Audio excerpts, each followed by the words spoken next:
Hey, beautiful souls. Whew. It has been a day. It has been a day already.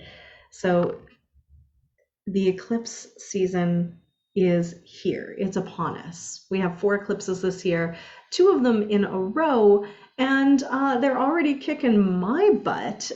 I would love to share with you what's been going on for me and the survival guide that I have been using for myself already. But first, I'm just going to pull up my Facebook here.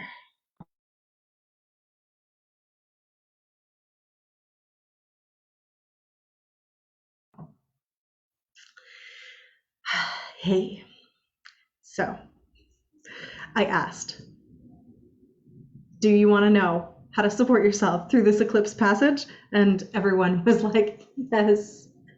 Yes, please. I didn't realize that I was gonna then walk through it myself this morning. So before I give you some of my story, I want to just share with you that the very fact that you are here on this planet in this now means that you were built for this, you were designed for it, you have the capacity to move through it. I know we don't like having to be resilient, and also, we are. Everything that has gotten you here thus far has helped you to survive. Here's the really interesting part, though. What gets us through to survive is not actually going to take us where we want to go. Because I'm pretty sure all of us here did not come to Earth simply merely to eke out survival, right? I think we would like something more than that. So if you're watching live or on the replay, let me know if survival is your goal right now, or if you would like to thrive. I'm going to be real. When we're in the thick of it, when we are in the moments where like it's intense, survival is the goal. And what that does, though, especially through eclipses, is show us what is ready to be transformed so that we can thrive. So the eclipses are typically harbingers of massive transformation, and these are going to be the same, right? In the olden days, when people would see an eclipse, they would be like, oh no, doom, doom, because they would often bring about massive transformations and oftentimes catalysts that sometimes looked like cataclysmic events. Now, I'm not saying we're going to have a bunch of cataclysmic events, but the old timey people, like back in the day, who would live their lives by the moon and the stars and the sun, they knew that eclipses heralded big transformation, and they know that transformation usually involves discomfort, right?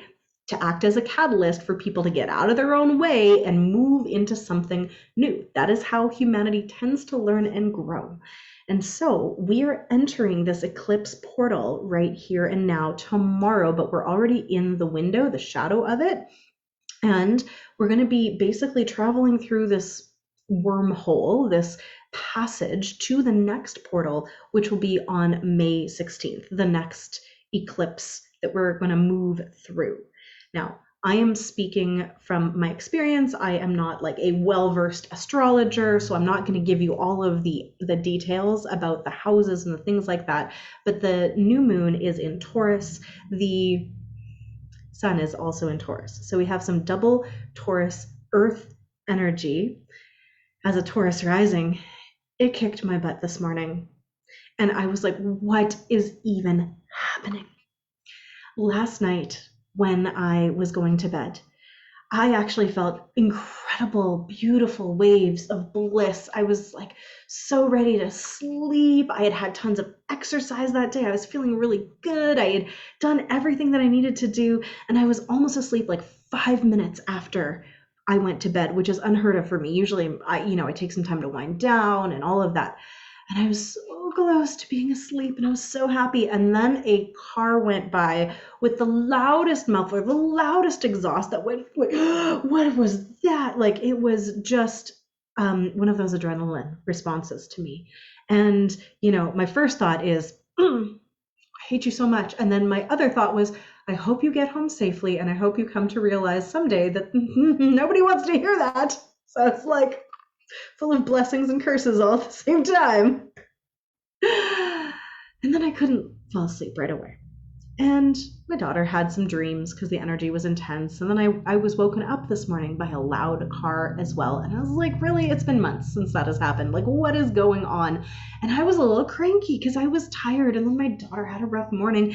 And then all of a sudden I'm being like at my husband. And I'm like, why didn't you move that? I told you I didn't want you to leave that there because it was going to spill. And why didn't you do, like, I was in that energy. And he's like, I'm like, I'm so sorry. I'm tired. And normally I'm not like this when I'm tired anymore. I've repatterned the fact that, I think I can't show up as me, but I'm just feeling really cranky and out of sorts. He's like, get it together. I was like, I don't know how. And then I just started crying. And I started crying.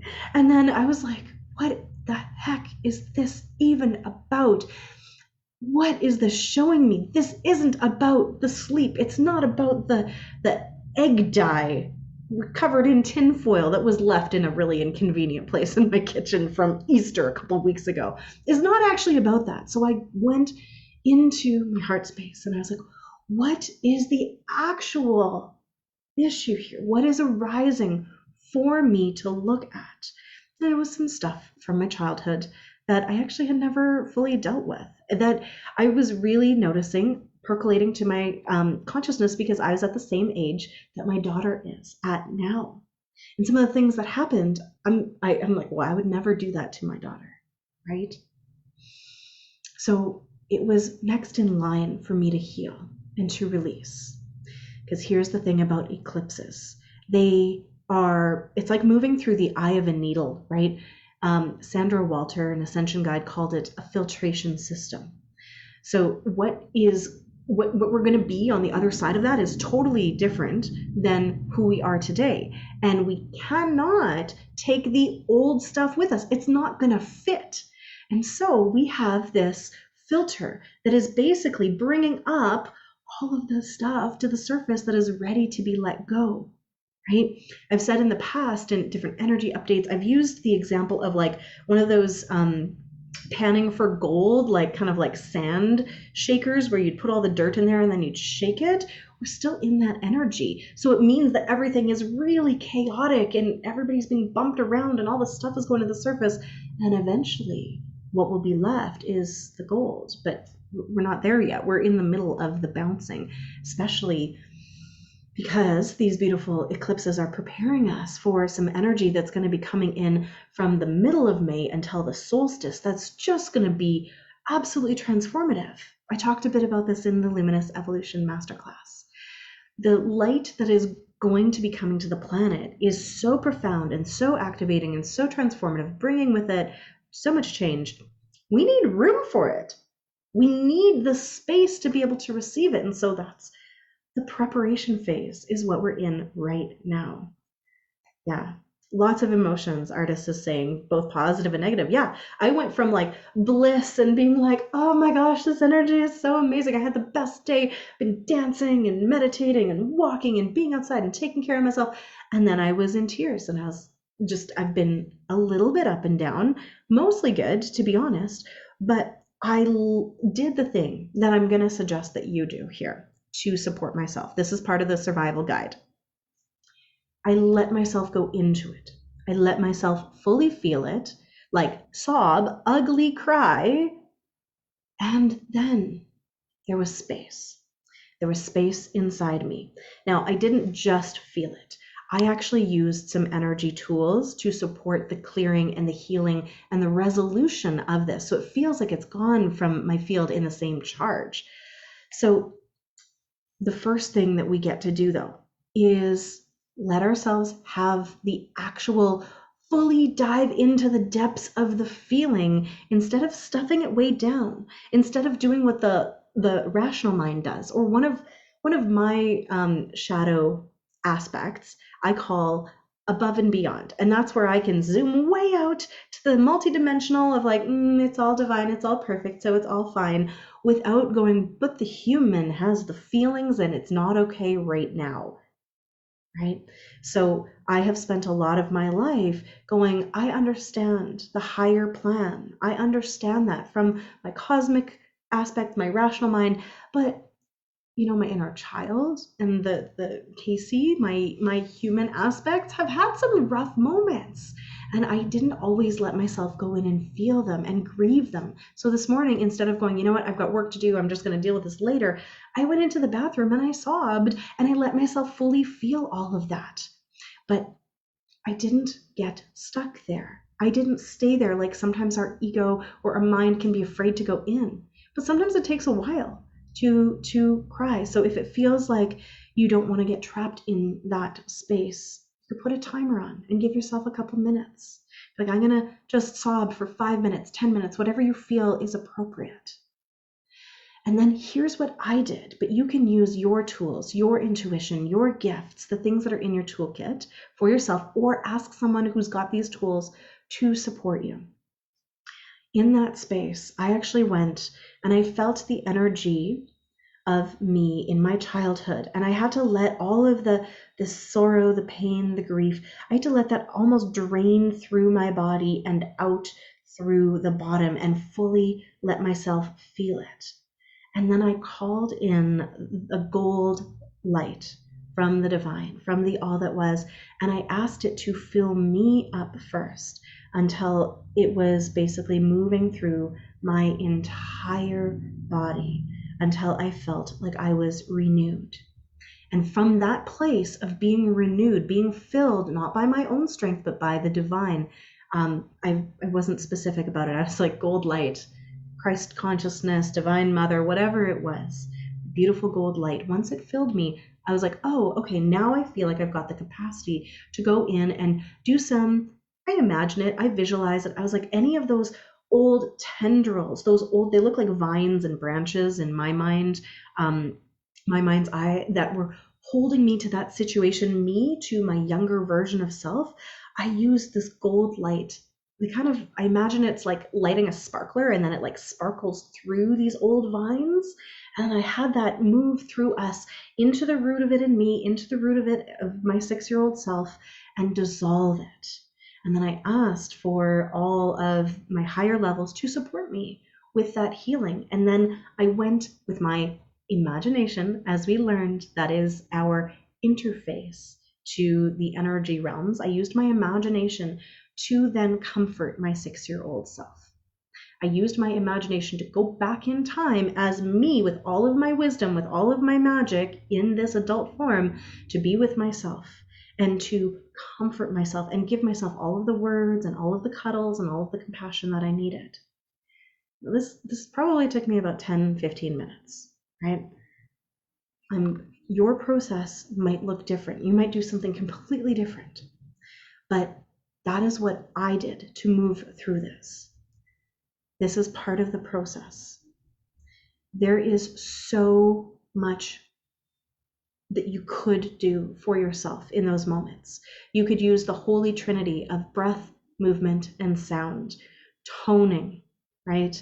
If you speak light language, doing breathing exercises, right? Like pranayama, whatever it is that you know, or just deep freaking breaths with your intention. You can use your imagination. You can use meditation. You can move the energy, right? So being guided is really supportive. And if you're like, I don't know what to do, connect with the earth, connect with your highest self, and bring that into the now and ask your heart, what is the most loving thing I could do for myself right now? And then do that thing. And so things that are going to come up for me, but that I also know are going to support you over this next 2 weeks, is taking care of your body first. So sleep, rest, movement, breath, creativity, hydration. Oh my gosh, hydration, but with electrolytes. Like, I feel like I've had a couple pint glasses of water with like electrolyte things and I'm still thirsty. I haven't had any coffee. Minimal caffeine. No alcohol if you can manage it, right? Being very discerning about what you put in your body. That's not super fun. It's not my favorite thing to do. but I am listening really deeply to what my body needs.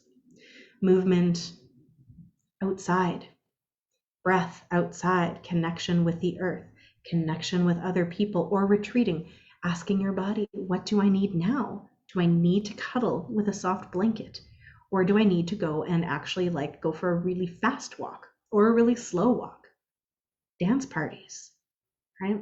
Stretching, movement, supporting you with the most high vibrational foods that feel really good and nourishing.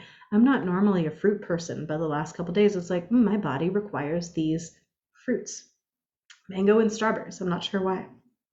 I'm listening. Listen to your body. Ask your body what it requires, right? And if the answers are weird and surprise you, that's awesome. Like, do that. That's going to be the most important thing. Gentleness and compassion, witnessing, being present, right? Being in the moment, letting yourself feel things, but have that part of you that is witnessing as the observer without judgment. And if you can, have that second part of you hold space for yourself with so much love and compassion, and ask these questions when things are arising, whether it's just some like irritation, right? Acting out of sorts, feeling out of sorts, being reactive, having feelings, sad, happy, whatever it is, these questions. What is this showing for me? And what is ready to be released with love? Okay. These tools that you have will support you in releasing them, right? Visualizing, imagining, calling on your highest levels, your guides, the earth, the elements for support. Bring comfort to yourself. I use gold light. You can use whatever feels good and right for you, right? Again, breath, movement, sound, the holy trinity of moving energy for me and for so many people that I know, right? And coming into presence. Actually spending time in stillness, spending time in nature, right? We talked about hydration and electrolytes, talked about foods. We talked about the moving of the feelings. We also want to offer our mind level the understanding that not everything that's coming through will necessarily be yours, because the whole world is going through this at the same time. So checking in, is this thought even mine? Is this feeling even mine? Is this mine? And if the answer is yes, good, process it. And if the answer is no, that's actually from so-and-so or whatever, there's so many different things you can do. Some people feel good about returning to sender with full consciousness attached. Other people feel good about being like, okay, it's not mine, but it came to me, so maybe I'm going to alchemize it, send it to the earth, transmute it, right? Listen, ask, be present, be witness, be flexible. Know that there's probably going to be some ups and downs. Looking to the outside world at a time like this is probably not going to serve you, because it's just going to fuel the like energy, which might feel very chaotic. So returning to self and inputting things that are going to make you feel like you and held and nourished and nurtured, instead of like activated into like the whole world has gone mad. In fact, one of my friends, Jason Estes, has said this time period is called the descent into madness. He doesn't follow astrology at all, so this is very interesting, but it perfectly aligns with the eclipse seasons, and it's just what it is. It's necessary.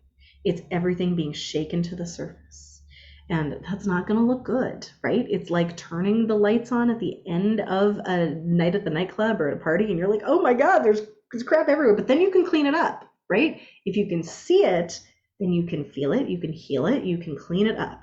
So that's where we're at. Let me know if you have questions. Be happy to answer them. Again, I'm sharing my process, what works for me. These are tips and tricks and tools that I am using every freaking day. I've already been outside. I've already done a dance party. I've already done meditation. I've already hydrated. I've already done this for me. So I know that it supports me. You will find your path. If you've got things that are supporting you, please feel free to share in the group because we are walking with this with each other. Now, please be kind and gentle to yourself and others. I am sending you a lot of love. I am also wishing you a happy Beltane if I don't speak with you before May 1st. So remember that energy for those of us that are in the Northern Hemisphere is all about the blossoming. Right. And that's, I'll just briefly mention that's the energy that I see in May for us energetically. The first half is kind of sticky and icky and chaotic and crazy and dry and old musty stuff. But then there's the blossoming. I talk more about the energy of May in my May energy update. I think I have it linked here in this group. Watch that on YouTube. If you don't subscribe to me already on YouTube, highly recommend so you don't miss any of the energy interpretations or other things that come through. If you're watching this on YouTube, I love you. I thank you. And we've got this. Remember what I said at the beginning. We have an amazing resilience, and the fact that you are still here right now means that you were born for this time. And what we're going to see on the other side of this is more beautiful than we can even imagine. So, all my love.